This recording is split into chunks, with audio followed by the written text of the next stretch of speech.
Iran's naming of Mojtaba Khamenei to succeed his father as supreme leader signalled that hardliners remain in charge.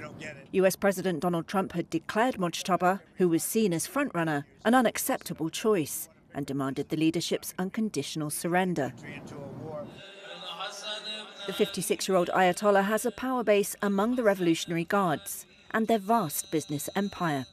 Mojtaba's ascent, just over a week after his father, Ayatollah Ali Khamenei, was killed, appeared to close the door to a swift end to the US-Israeli war.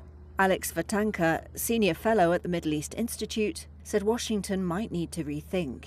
Hardliners in that system now have the upper hand. Not only are they saying they're going to continue this fight, at least in the short term militarily, but they're also saying politically they have a game plan. And that, as far as I can tell, in Washington should be a wake-up call, because whatever political agenda President Trump had in terms of changing Iran, right now that agenda is not happening. An outpouring of support for the new regime leader in the city of Qom. Politicians and institutions issued pledges of loyalty on Monday and announced public processions. But as well as a massive assault from the United States and Israel, Khamenei faces growing domestic anger among Iranians. Reuters interviews with 3 members of the Guards volunteer militia, the Basij, as well as ordinary Iranians, officials, insiders and political analysts, point to a shrinking support base of loyalists.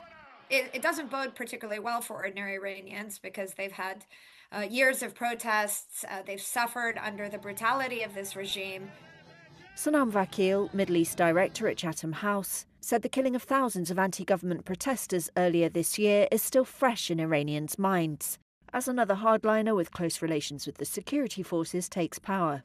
I think more broadly, although we can't speak for everybody, people are seeking a better, more inclusive, more open system of government and governance in the country, and this doesn't suggest that that is at all in the cards.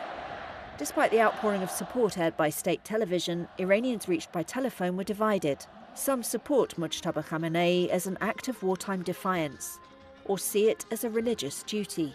Some have enjoyed privileges for demonstrating loyalty to the system. Opponents feared his appointment would dash their hopes for change. Many Iranians celebrated the elder Khamenei's death, but there's been little sign of anti-government activity since, with dissenters fearful of taking to the streets while Iran is under attack.